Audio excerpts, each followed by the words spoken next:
It's a little bit nicer than everybody else. If any of you have been in dispensaries, some of them look like you're just going into an old 7-Eleven and like a Colorado dispensary. This is not that. This is high-end. Next slide. Just another slide looking at the interactive wall. Last one, but next slide. This is the front, and I'm sure you've seen images. It's in some of the other pictures. We just did a little rendering up in the front. This, we're going to try and locate this in such a position that it's best seen from both approaches. So this may move because, as Leighton has pointed out to me, in Vegas, a lot of people walk up to it and want to take a picture in front of it.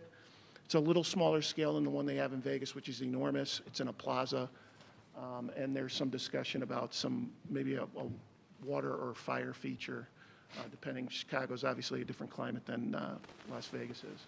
But this may move, but you can see some of their branding in the background. We kind of hazed it out to pop it, put some grays and get the signage to pop and welcome people in. Wants to be high profile. Next slide. I think that's...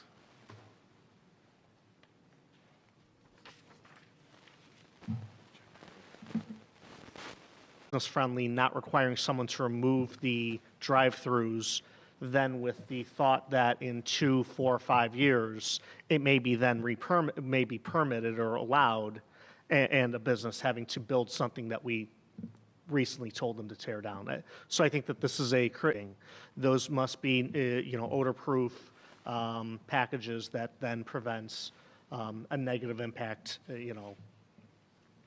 signage. As we've seen, the signage that has been mentioned in the presentation, the state of Illinois also has strict signage rules that helps to limit the amount that we need to do as a local community.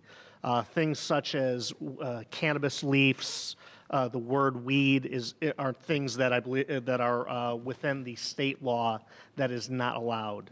So again, trying to make sure that we can still be a good neighbor is something that we appreciate that the state has done. We don't have to impose an additional standard there, but we also, of course, like any applicant, require them to abide by our sign code as well. And then lastly, just the question about occupancy. As I had mentioned, the automotive repair or auto body business has changed such that it's become more personalized, more customized, where you don't have these bigger shops. So what you're going to have here is 2 small shops where a small number of projects being worked on. So what's going to ultimately happen here, and we've been working with staff, is I don't know if you've been down and seen this property in recent times, but it's continually been fixed up, and there's going to be this parking lot is going to have the zoning code. Do any of the commissioners have any questions from city staff?